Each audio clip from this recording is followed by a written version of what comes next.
마태복음 21장 18절부터 22절까지 교독으로 읽겠습니다.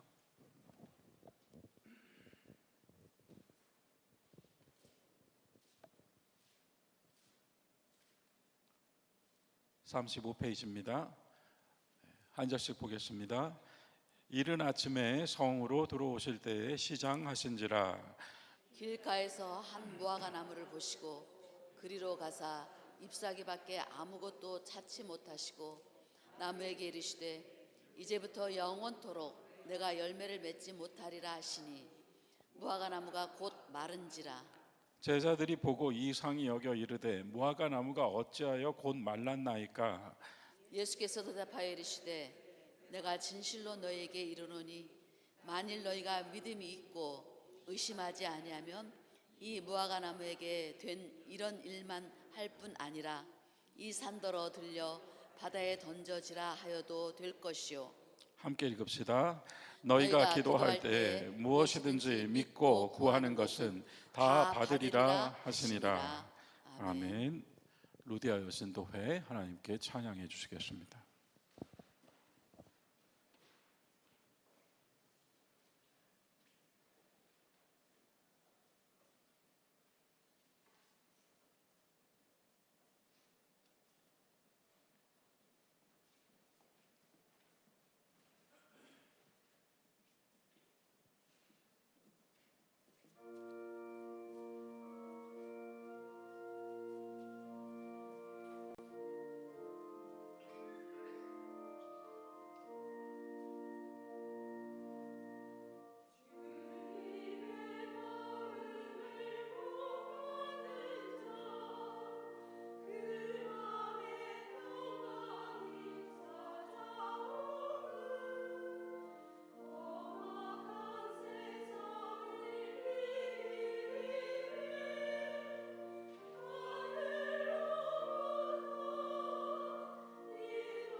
네, 루디아 신도 회원 여러분 감사합니다. 우리 모두가 오늘 정말 이 찬양처럼 주님의 거룩하심에 나도 이르는 그런 말씀의 시간이 되면 좋겠습니다. 자, 우리가 지난주까지 기도의 재련이라고 하는 과정을 같이 나눴습니다. 그 전에는 기도 시작, 주님의 이름을 부르는 것으로 시작하였고, 기도의 첫째 줄, 둘째 줄, 셋째 줄, 그리고 기도의 재련. 기도의 재련에서 지난 수요일에 했던 것은 성령의 기도. 성령의 기도에 대해 제가 예를 들어 드린 것은 용광로. 왜 재련이라는 말을 사용했는가 하면 계속 우리가 우리의 기도에서 우리의 언어에 합당하지 않은 것들을 재련해 나가고 하나님께서 받으시는 기도에 더욱더 가까이 다가가기 위해서 재련한다고 했습니다. 용광로에 들어갔다 나온 그 쇳덩어리는 붉은색으로 뜨겁게 달궈져 있습니다. 그와 같이 우리가 우리 기도 생활의 여러 가지들을 훈련으로 가져올 때 그것이 바로 성령으로 충만해진 기도가 될 수 있다고 말씀드렸습니다. 그래서 성령 안에서 드리는 기도, 그 어려운 말을 우리가 무엇으로 이해했는가 하면 바울의 기도로 이해했습니다. 우리 한번 에베소서 1장으로 가볼까요? 우리 지난번에는 3장 읽었거든요. 에베소서 1장으로 가보겠습니다.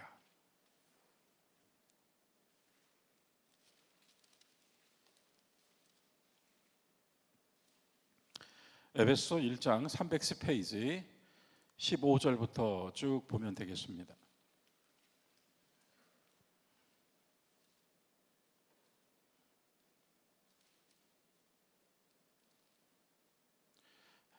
(15절부터) (19절까지) 여러분 우리 한 목소리로 같이 한번 읽어볼까요? 여러분 모두 성경을 찾으신 줄 알고 자막이 없습니다. 그냥 우리 같이 한 목소리로 읽도록 하겠습니다.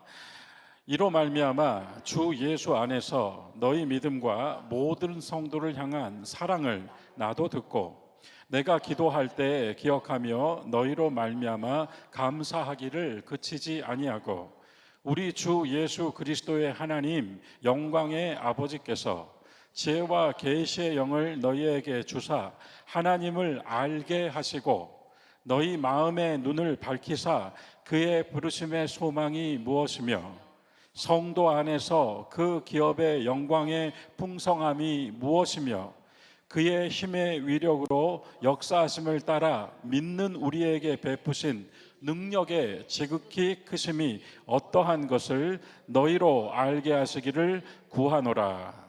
여기까지 일단 읽었습니다.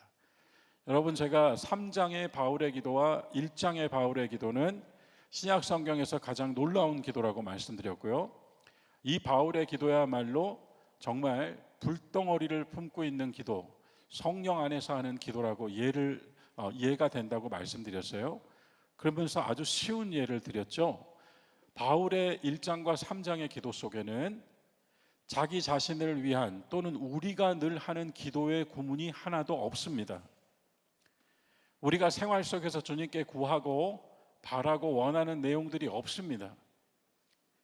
이 기도 속에는 성도와 교회의 성령의 충만함과 그리스도의 하나님을 알고 그리스도의 사랑을 알고 그리스도의 능력의 지극히 크심을 알아서 내가 살면서 받은 이 신앙인으로서 교회로서 우리가 가지고 있는 이 기업의 영광이 어떠한 것인지를 알게 되기를 원한다고 기도합니다.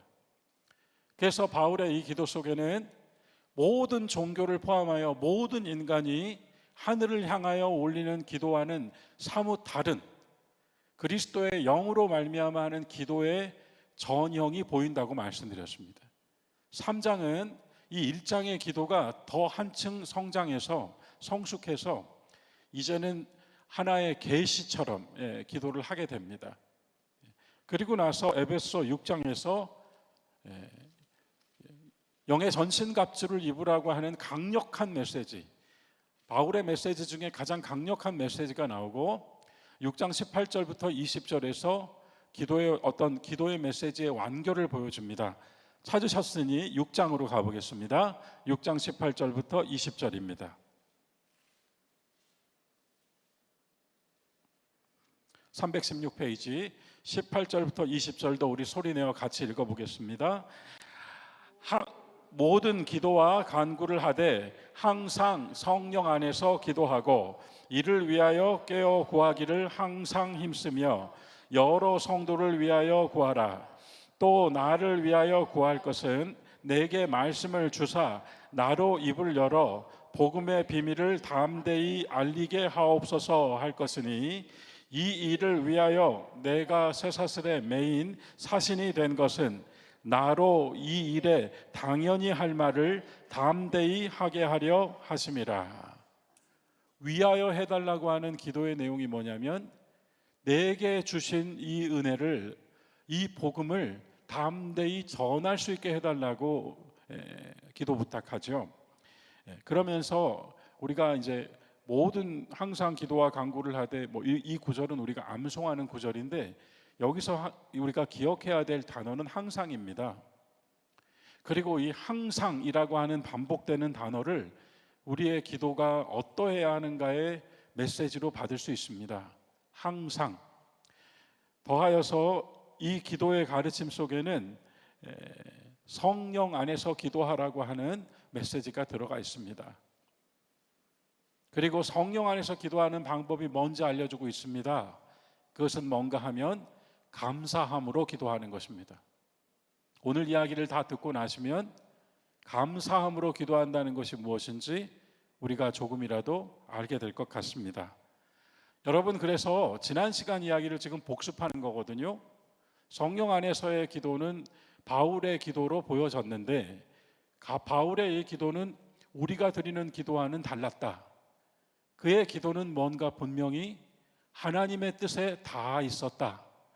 하나님의 뜻이 이루어지고 그리스도의 복음이 전파되는 일과 그리스도의 능력이 모두에게 알려지는 일에 집중하고 있습니다.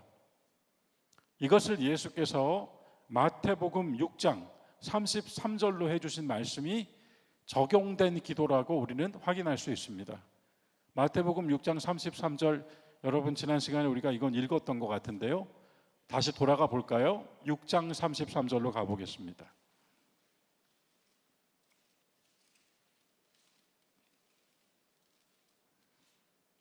신약성경 9페이지입니다.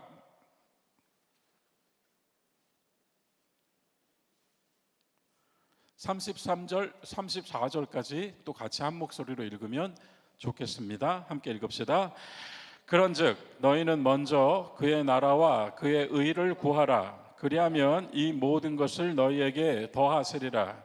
그러므로 내일 일을 위하여 염려하지 말라. 내일 일은 내일이 염려할 것이요 한날의 괴로움은 그날로 족하니라. 아멘. 제가 왜 34절 굳이 같이 읽자고 했냐면요, 여러분, 내일 일은 내가 염려하는 것이 아니고 내일이 염려한답니다. 그러니까 오지 않은 내일은 내일이 염려할 것이라고 합니다. 그러므로 이 말씀에서는 오늘 지금 여기네요. 오늘 지금 여기서 우리가 해야 될 기도를 말하는데 주님께서 가르쳐 주셨으니까 이것은 분명 기도의 가르침 중에 아주 핵심적인 가르침 아니겠습니까?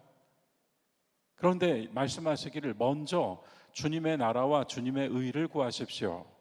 그리하면 이 모든 것은 더하여 주십니다. 그런데 모든 기도는 대부분 어디에 있습니까? 이 모든 것에 있습니다. 하나님께서 저와 여러분을 창세전에 택하시고 기독교인으로 세우시고 신앙인으로 살게 하시는 뜻을 천국 가게 하시려고 이렇게만 생각하시면 안 됩니다. 이미 우리는 기도의 이야기들을 엄청 많이 해왔거든요. 하나 분명히 기억하는 것 중에 하나가 땅에서 우리가 매면 그 다음은 하늘이 맵니다. 얼마나 놀라운 동역자들이에요. 얼마나 놀라운 쓰임을 받고 계십니까? 여러분과 제 이 보잘것없는 기도 한 줄이 하나님이 일하시게 하는 동력이 된다는 사실을 우리는 정말 알고 기도하고 있을까요? 그러한 가운데에서 우리를 성도로 부르셔서 십자가로 우리의 죄를 사하시고 부활로 우리의 미래를 보여주셨고 또한 승천으로 우리를 위하여 보좌 우편에서 기도하고 계시는 예수님, 그 예수 그리스도께서 우리에게 주신 이 성도라고 하는 귀한 부름은 다만 우리만을 위한 것이 아니라 주님의 기쁨을 위한 것입니다. 주님의 기쁨이 무엇일까요? 주님의 나라와 주님의 의가 이루어지는 것입니다. 그래서 적어도 성도는 교회는 주님의 나라와 주님의 의를 기도하기를 바라셔서 주의 구원 안에 있게 하셨는데, 우리 역시 세상 사람들과 똑같이 이 모든 것만 기도합니다. 누군가는 좀 다른 기도를 해야 할 텐데, 누군가는 하나님의 나라가 이 땅에, 하나님의 의가 온 세상에 있기를 구해야 하는데, 우리의 기도 생활 역시 나의 삶과 생활에 붙잡혀 있고 알 수 없는 내일에 붙들려 있다 이 말입니다. 여러분, 성도에게 약속하신 이 말씀을 기억하십시오. 이 모든 것은 더하여 주시리라입니다. 그래서 적어도 우리는 교회로 모여서 주님의 나라와 주님의 의를 구하는, 그러니까 세상의 가치에 매몰되어 있는 것이 아니라 세상의 가치를 뛰어넘어 하나님의 뜻을, 하나님의 역사를 우리는 구할 수 있다 이것입니다. 그래서 주의 나라와 주의 의를 구하는 기도자가 되는 것, 그것이 바로 성도의 기도의 동역의 핵심이라는 겁니다. 그래서 우리가 지난 시간에 이 모든 것을 같이 이야기했고요. 오늘 교회가 많은 메시지들이 세상에서 잘 되고, 하는 일이 잘 되고, 집안에 곡간이 가득해지고, 이런 이야기들을 한단 말이죠. 세상에서 성공하고, 사람들에게 높임받고, 존경받고, 사랑받고, 인정받는 삶을 살기 위해 여러분 이 말씀대로 사십시오. 아니잖아요. 주님의 나라와 주님의 의를 구하는 교회의 메시지는 오히려 그 세상의 것들을 전부 뒤로 하셔도 주님의 나라와 의가 우리 가운데 있으니 주님을 믿는 믿음으로 담대히 가십시오라고 하는, 출애굽에서 가나안을 향하여 가게 하시는 여호수아에게 말씀하시는 그 하나님의 음성이 선포되어야 되지 않을까요? 앞서 우리가 김선민 권사님의 기도도 함께 나눴습니다만, 이 나라와 이 민족을 위한 기도가 얼마나 우리 교회에 맡겨주신 사명 중에 큰 사명이겠습니까? 이 교회를 위한 기도뿐만 아니라 이 땅의 교회를 위한 기도가 우리에게 얼마나 큰 사명으로 맡겨져 있습니까? 그래서 적어도 누군가는, 아니 성도는 이 모든 것을 기도하는 이 세상의 모든 기도를 뛰어넘어서 하나님의 나라와 의를 구하는 기도자들이 되어야 한다고 하는 말씀이 우리가 마태복음 6장에서 확인하는 말씀이고요. 그것을 기도한 사람이 사도 바울이라 이것입니다. 사도 바울의 에베소서 기도들은 바로 그러한 기도들을 담고 있습니다. 이제 오늘의 주제인 기도의 네 번째 줄이라고 제가 이름한 것은 그동안 이렇게 연결시켜서 네 번째 줄이라고 했는데요, 사실상 마지막이고 기도의 가장 큰 비밀이라고 저는 제목하겠습니다. 오늘이 10번째 시간, 마지막 시간, 우리 루디아 회원 여러분, 오늘 마지막 시간, 기도의 마지막 시간을 하심으로써 기도를 다 공부하신 분들이 되었습니다. 축하드립니다. 기도는 주님과의 대화라고 했습니다. 제일 먼저 우리가 기도는 이꼬르 주님과의 대화다. 그러므로 기도는 단지 우리가 읊조리는 독백이 아니라고 했습니다. 기도를 주님과의 대화로 느끼지 못하고 해야 해서 하는 소리라면 그것은 독백일 뿐입니다. 기도는 주님께서 듣고 계시고 또한 나도 주님의 소리를 들을 수 있는 믿음 안에서 하는 기도라고 했습니다. 대화를 하기 위해서 인간관계는 깊어져야 하고, 서로 조금 부딪히고 어려운 일이 있어도 이내 풀 수 있는 친밀함이 있어야 됩니다. 세상살이에서도 생전 모르던 사람이 찾아와서 도와달라고 하면 우리는 한 발짝 뒤로 물러날 겁니다. 하지만 너무나 잘 알고 또한 어느 때에 아름다운 기억들을 함께 공유하고 있는 사람이라면 도와달라고 다가왔을 때 나는 그에게 한 발짝 더 나갈 겁니다. 왜 세상살이에서 이러한 기본적인 관계의 법칙들을 너무나 잘 알고 있는 우리가 하나님과 나의 관계에 대하여 예민하지 않을까요? 하나님과 나의 기도 생활 속에도, 기도의 대화 속에도 친밀함이 있다면 훨씬 더 확신에 찬, 훨씬 더 기쁨에 찬, 훨씬 더 믿음으로 기도할 수 있지 않을까요? 그래서 기도의 정의 1번, 기도는 주님과의 대화요. 이 대화를 위해서 여러분과 제가 해야 될 것은 기도가 습관이 되고 생활이 되게 하십시오. 그래서 친밀한 만남을 만들어 나가십시오. 하나님과 친해지셔야 합니다. 아까 바울이 기도했죠? 제일 먼저 한 기도가 성도 여러분이 하나님을 알고입니다. 두 번째 기도의 정의가 우리가 공부하면서 중간에 나왔습니다. 기억나세요? 기도는 주님과의 동역이다. 하나님께서는 기도의 법칙을 세우셨어요. 그 기도의 법칙은 놀랍게도 하나님이 먼저 일하시고 우리가 기도하게 하시는 게 아니라 우리가 먼저 기도하게 하시고 하나님이 일하신다는 겁니다. 이 또한 우리가 삶으로 적용해 봤어요. 내 아이들이 나에게 필요한 것을 말할 때 나는 그제서야 그 필요한 것을 그의 때에 합당하게, 그가 필요로 하는 때에 합당하게 반드시 마련해 주려고 애쓰게 됩니다. 말하지 않으면, 방에 문 잠그고 숨어 있으면 우리는 알 수가 없습니다. 그래서 주님의 기도의 법칙, 하나님이 세워놓으신 이 기도의 법칙은 땅이 먼저 매면 하늘이 그 다음 매고, 땅이 먼저 풀면 하늘이 그 다음 푼다고 말씀하신 겁니다. 자녀가 먼저 말해야 부모가 그 원하는 바를 알듯이, 그리고 행동하듯이 우리가 먼저 아래요 하나님께서 일하시고 역사하실 수 있도록 길을 만들어 드리는 거라고 했습니다. 그래서 하나님과 나 사이의 기도는 도로를 놓는 것이 아니라, 제가 뭐라 그랬죠? 철길을 놓는 것이다. 기차가 아무리 많은 풍성한 것들을 짐칸에 가득 싣고 있어도 철길이 놓이지 않으면 기차는 레일을 타지 못하기 때문에 오지 않습니다. 그래서 기도는 정말 신비한 것이고 우리에게는 은혜 중에 은혜여서 우리가 믿음 생활하면서 우리가 하는 최고의 것은 기도이고, 이 기도는 주님과 나 사이에 철길을 놓는 것이요, 그 철길을 타고 얼마나 풍성한 많은 것들을 실으신 주님의 화물차가 우리에게 올지 우리는 알지 못합니다. 그래서 여러분과 제가 이렇게 하늘이 먼저 일하고 하나님이 뭐 꽉꽉 일해버리시고 우리가 그 다음 뭘 할 수 있어요? 우리가 먼저 기도하고 하나님께서 일하십니다 라고 하는 기도의 법칙이 성경 속에서 우리에게 이미 전달되었다.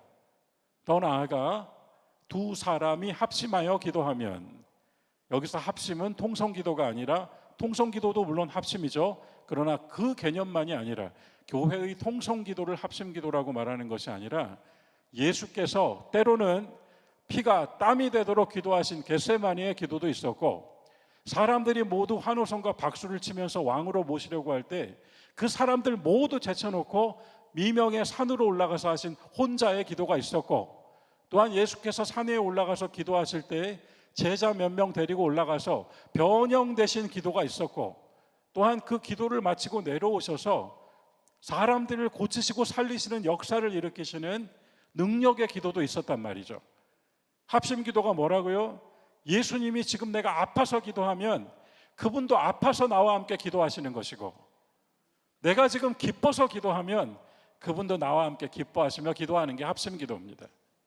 예수님과 함께하는 기도가 합심 기도예요. 그래서 교회에서 여러분 우리 모두 합심 기도합시다. 연합 기도회 때 우리 합심 기도합시다. 그때 우리의 믿음은 주님이 지금 초동교회 토요일 오전 7시 기도 속에 우리의 그 기도 말들 속에 각각으로, 우리의 슬픔 속엔 슬픔으로, 우리의 기대 속엔 기대로, 우리의 간절함 속엔 간절함으로 함께 기도하고 계신다. 이 믿음이라고요. 이게 합심 기도랍니다. 그래서 주님과의 대화, 주님과의 동역.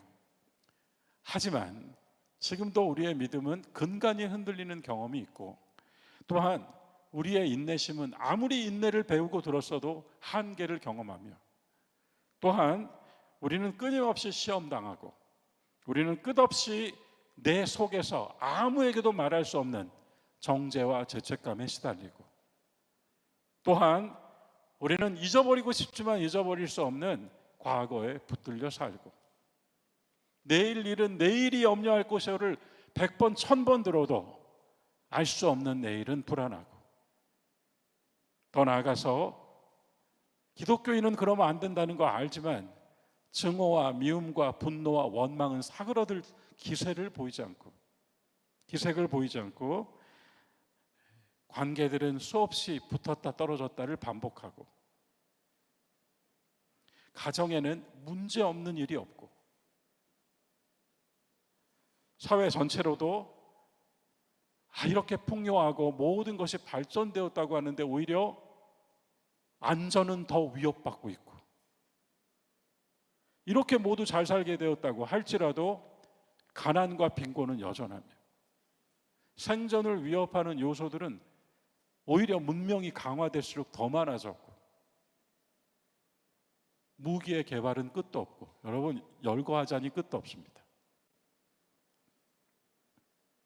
그래서 결국 예나 지금이나 항상 언제 무너질지 모를 무너지기 직전의 위협의 상태 속에서 생존하고 있습니다. 평화와 사랑, 기쁨이 충만하기를 원하지만 평화와 사랑, 기쁨 잠시 있다가 사라지는 것 같고 요원합니다. 자, 그래서 더 제가 이렇게 긴 이야기를 드린 건 그래서 더 기도할 수밖에 없는 우리입니다. 기도할 수밖에 없는 우리. 주님께서 우리에게 기도하게 해주신 것은 축복이라고 생각합니다.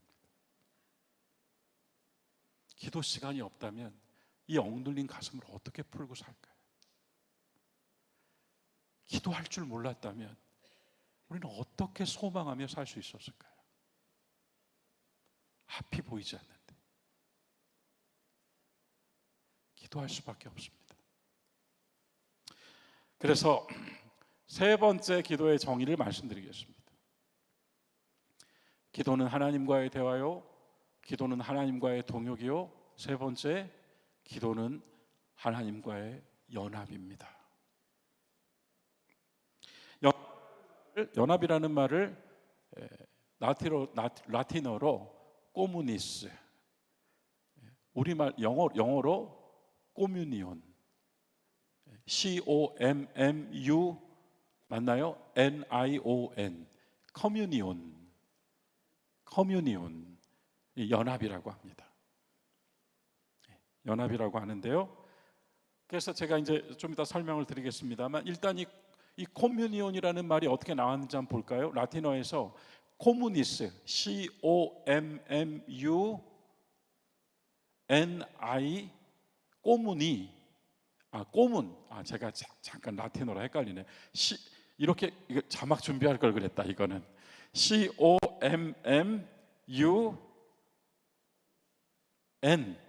N까지 꼬문. 그래서 여러분 파리 꼬민 이런 말 기억나시죠? 세계사 배울 때 꼬문, 이게 라틴어로 꼬문, 함께, 공동의. 거기에다가 명사형 어미 IS가 붙어서 꼬무니스입니다. 꼬무니스, 라틴어로. 그게 영어로 오면서 COM, 이게 접두어죠. 함께. 그래서 다 콤을 쓰잖아요. 영어에서는 콤, 뭔가 결합되고 함께하는 걸 콤이라고 하잖아요. 콤. 그래서 콤에다가 무니온 이렇게 붙여서 코무니온, 함께, 공동의. 그래서 이거를 이제 우리말 사전으로 가져오면 첫 번째 교감입니다. 교감. 혼자 느낌이 아니라 교감. 이게 코무니온이에요.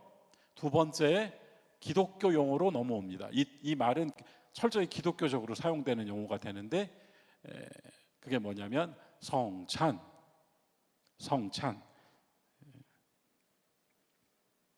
그리고 세 번째 코무니온은 단지 성찬이 아니라 신앙 공동체, 이렇게 세 가지 의미를 갖게 됩니다. 코무니온. 교감이라는 말은 결국은 아주 친밀하게 생각과 감정을 서로 주고받고 또한 함께 공유하고 함께 나누는 거죠. 그건 단지 어떤 그 지식의 범주가 아니라 굉장히 정신적이고 영적인 교감을 말할 때 꼬무니온이라고 합니다. 성찬은 말할 것도 없죠. 시간과 공간을 전부 뚫고 예수 그리스도께서 그날 제자들과 함께 나누신 그 일이 하나님께는 시공간이 없으니까 여기서 다시 이루어지는 거죠. 주님께서 주시는 거잖아요. 주일날, 월요일, 매월 첫 주마다. 그리고 우리가 함께 모여 이룬 교회 역시 바로 그 연장선에서 꼬무니온이라고 부릅니다. 그래서 여러분, 왜 기도가 꼬무니온이냐 이렇게 설명하면 어떨까요? 부부가 결혼을 하면 한 몸이 된다. 이게 사랑의 완성이죠. 한 몸이 된다. 사랑은 결국 하나가 되는 겁니다. 만일 사랑이 거리를 가지기 시작하면 점점 더 주체와 객체로 분리됩니다. 그래서 사랑이 거리가 있다는 건 위험한 신호죠. 진짜 사랑은 너는 나고 나는 너야 라고 하는 하나됨이잖아요. 그래서 인간의 사랑은 절대로 완성될 수가 없죠. 거리가 있습니다. 하지만 하나님의 사랑은 완성되죠. 그래서 주님이 사람이 되신 거죠. 세상을 이처럼 사랑하사. 그래서 여러분, 사랑의 완성은 하나입니다. 하나됨.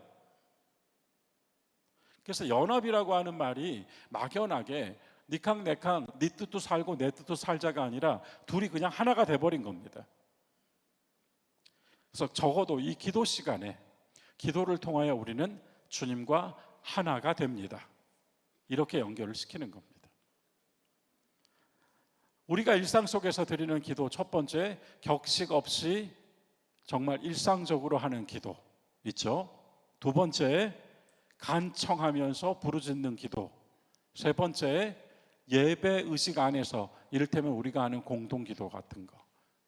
네 번째, 말하지 않고 침묵하며 경건하게 하는 기도도 있죠.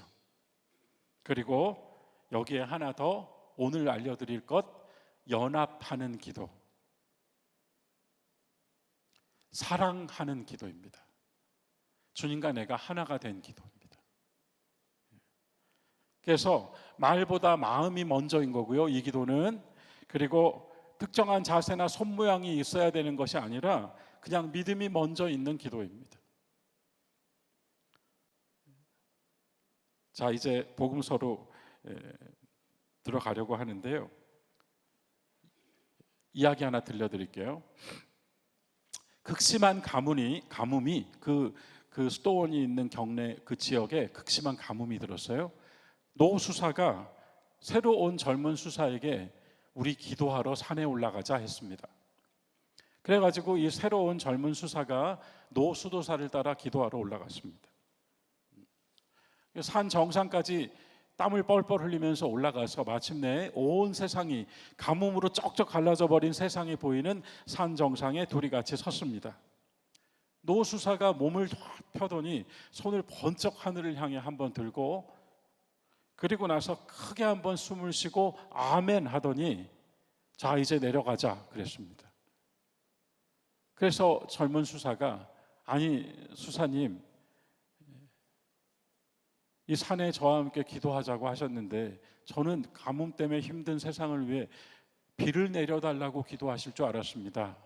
그랬더니 이 노수사가 뭐라고 하는가 하면, 나는 기도를 다 했다. 그러니까 이 젊은 수사의 입장에서는 당연히 올라가서 둘이 같이 줄줄줄 기도를 할 거라고 생각했는데, 나는 기도를 다 했다. 언제 기도를 하셨습니까? 올라오면서 다 했다. 올라오면서 어떻게 기도를 하셨습니까? 내가 하나 알려주지. 나는 비가 내리게 해달라고 기도하지 않았다. 그럼 뭘 기도했을까요? 나는 비를 기도했다. 신비한 말입니다. 이 예화라고 말씀드렸어요. 나는 비가 내리게 해달라고 기도하지 않았고 비를 기도했다. 나는 올라오면서 비가 내리는 세상을 주님께 말씀드렸다. 비로 살아나는 생명을 말씀드렸다.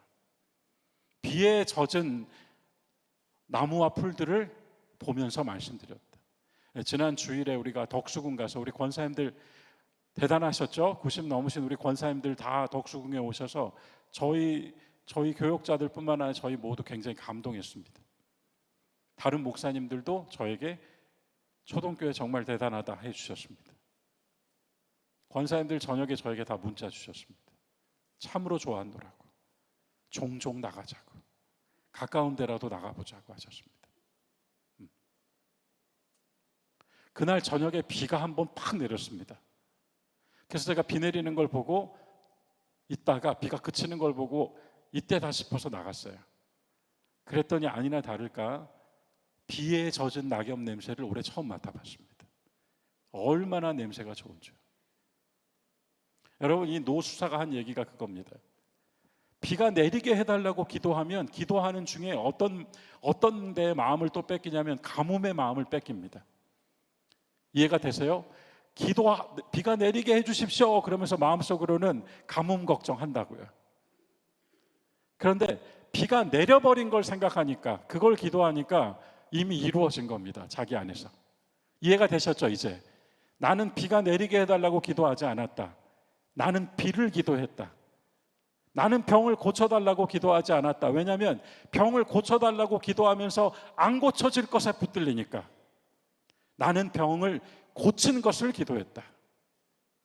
나는 이 문제가 해결되게 해달라고 기도하지 않았다. 왜냐하면 해결되지 않은 것에 붙들릴 거니까.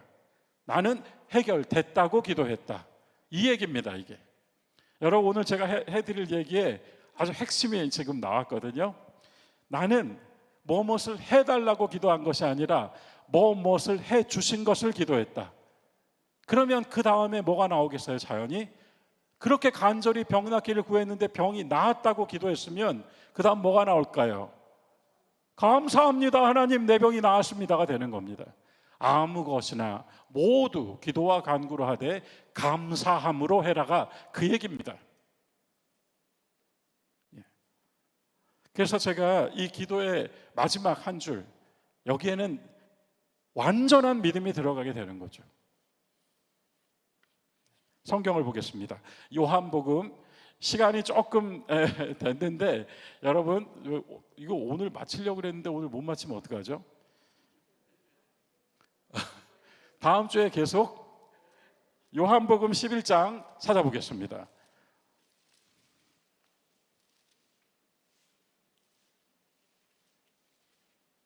요한복음 11장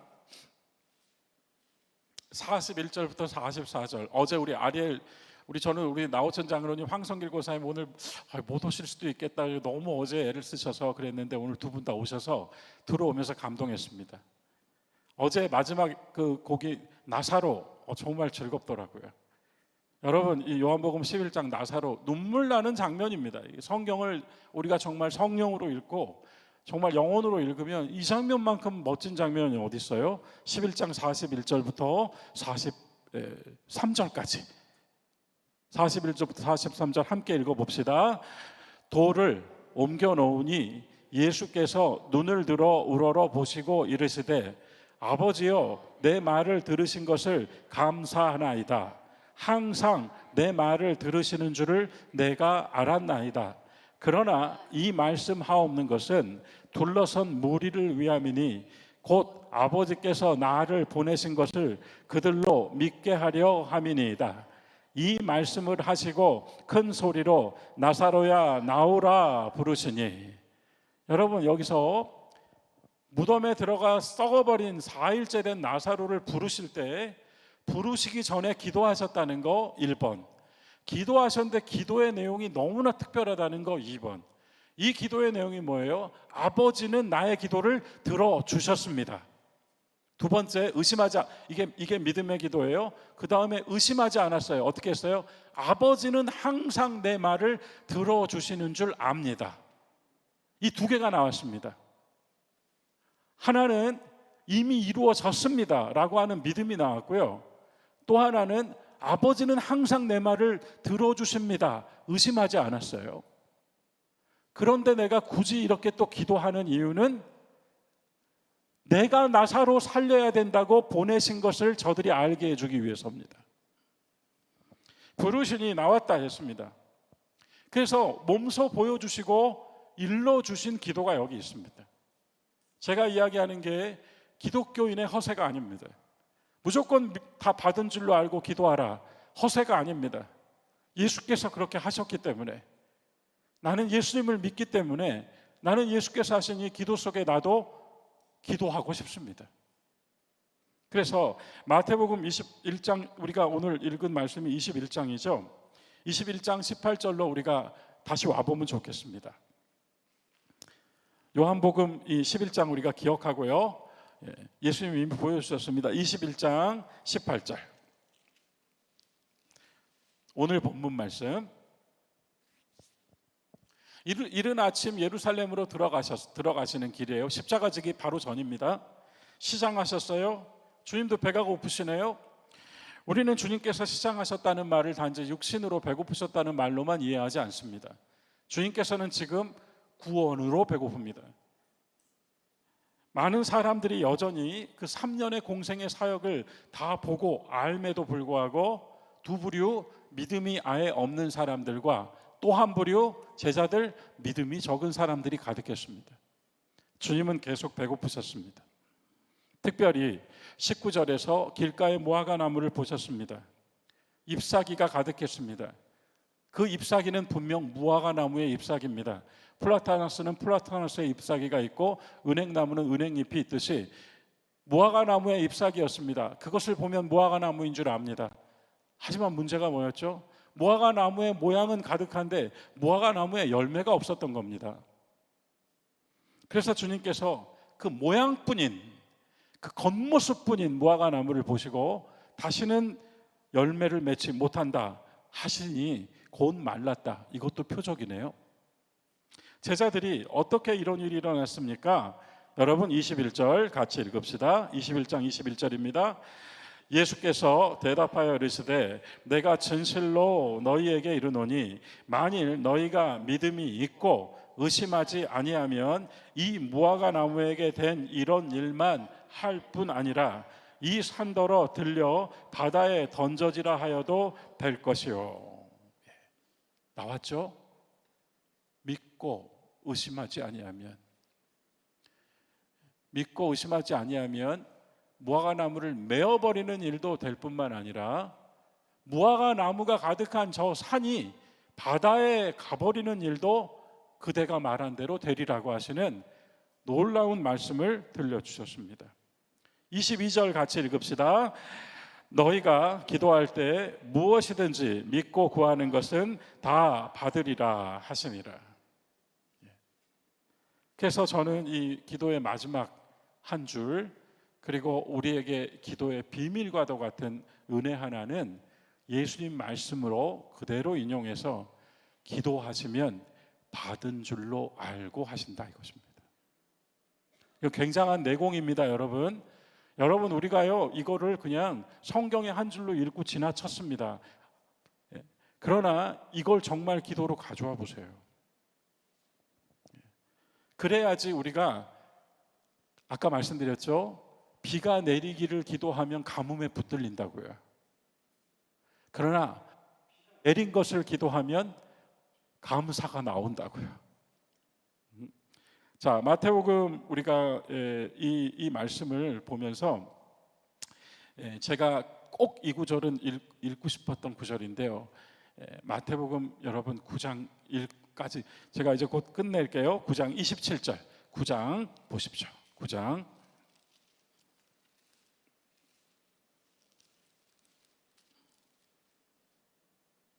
27절부터 31절인데요. 저 이 구절에서 아주 또 이 기도에 대한 꼭 이 마지막 시간에 이 말씀을 드려야겠다고 한 내용입니다. 27절부터 31절 한 절씩 교독하겠습니다. 예수께서 거기에서 떠나가실새 두 맹인이 따라오며 소리질러 이르되 다윗의 자손이여 우리를 불쌍히 여기소서 하더니 예수께서 집에 들어가시매 맹인들이 그에게 나아오거늘 예수께서 이르시되 내가 능히 이 일을 할 줄을 믿느냐 대답하되 주여 그러하오이다 하니 이에 예수께서 그들의 눈을 만지시며 이르시되 너희의 믿음대로 되라 하시니 그 눈들이 밝아진지라. 예수께서 엄히 경고하시되 삼가 아무에게도 알리지 말라 하셨으나 함께 읽읍시다. 그들이 나가서 예수의 소문을 그 온 땅에 퍼뜨리니라. 아멘. 여러분, 제가 오늘 이야기한 일관되게 이야기했던 주제가 지금 이 안에 담겨 있는데 혹시 찾으셨나요?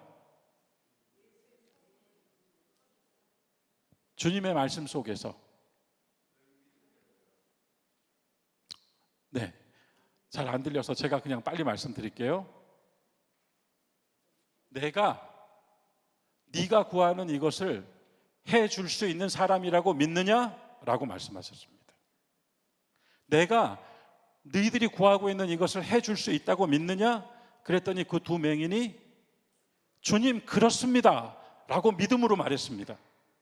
그랬더니 예수님께서 너희 믿음대로 된다 하셨습니다. 자, 그 다음 나타난 일이 뭔지 아세요? 맹인이 보게 된 게 아닙니다. 여러분 잘 보세요. 맹인이 보았다라고 쓰여 있지 않습니다. 대신 어떻게 쓰여 있어요? 눈이 밝아졌다라고 쓰여 있습니다. 눈이 밝아졌다라고 쓰여 있습니다.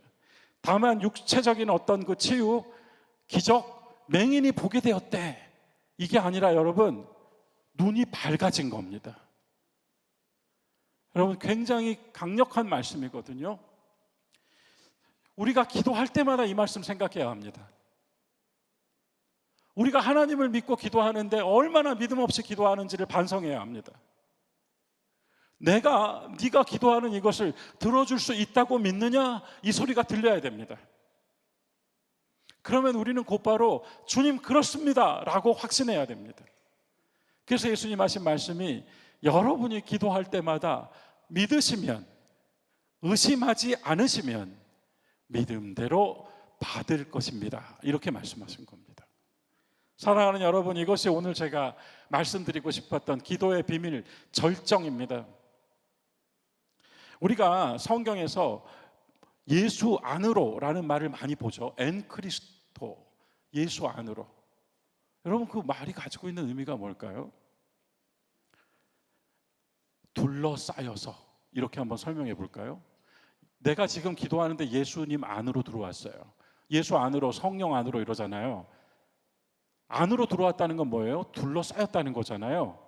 방 안으로 들어오면 벽에 둘러싸이는 거잖아요. 예배당 안으로 들어오면 우리가 지금 이 예배당의 모든 이 공간 안에 둘러싸인 거잖아요. 여러분 예수 안에서 하는 기도가 뭔지 아십니까? 예수님에게 둘러싸여 하는 기도입니다.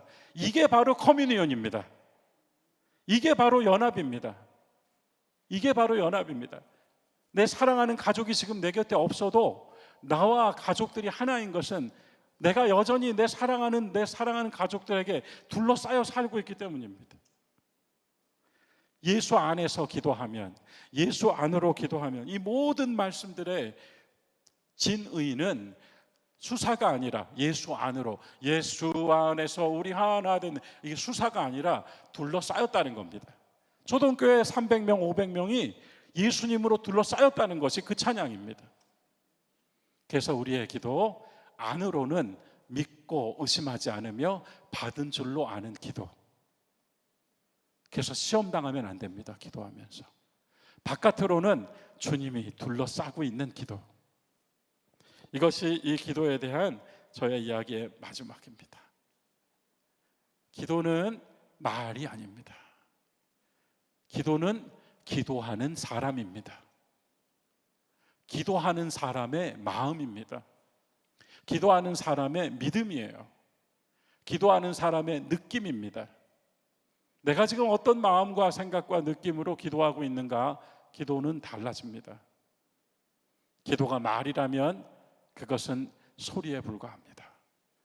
기도가 믿음이라면 그것은 능력이 될 것입니다. 이것이 제가 말씀드린 믿음의 기도, 기도의 능력입니다. 그러므로 우리는 예수님에게 항상 둘러싸여 있기에 우리의 기도는 어떤 기도가 되겠습니까? 데살로니가전서 5장 17절, 쉬지 말고 기도하라가 됩니다. 쉬지 말고 기도하라는, 계속 무릎 꿇고 기도하라는 얘기가 아닙니다. 우리는 더 이상 기도를 어느 시간에 특정하게 하는 행위가 아니라 내가 바로 기도합니다. 나의 삶이 기도입니다. 아까 제가 말씀드렸잖아요. 우리를 위협하는, 존재를 위협하는 것이 가득한 이 세상에서 우리가 할 수 있는 것은 기도밖에 없습니다 라고 했죠.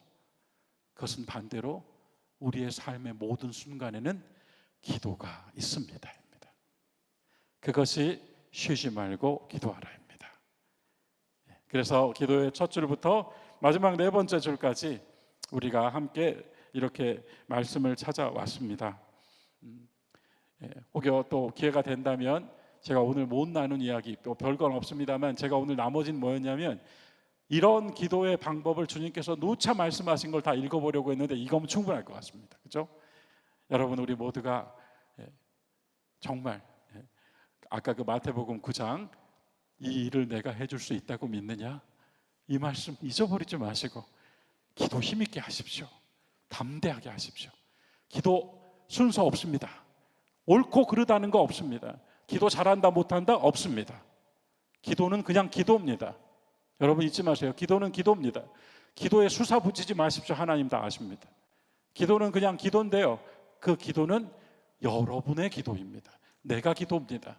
내 마음 깊은 곳에 있는 믿음, 내 안에 있는 확신, 의심하지 않는 그 신실한 주님을 향한 마음, 주님과 하나 된 사랑, 주님과의 커뮤니온, 주님에 둘러싸여 있는 자의 기도가 될 때 우리는 그 기도의 능력을 맛볼 것입니다. 그래서 우리의 기도 생활이 정말 즐겁고 기쁘고 감사가 절로 나오는 아름다운 신앙생활이 될 수 있기를 주님의 이름으로 축원합니다.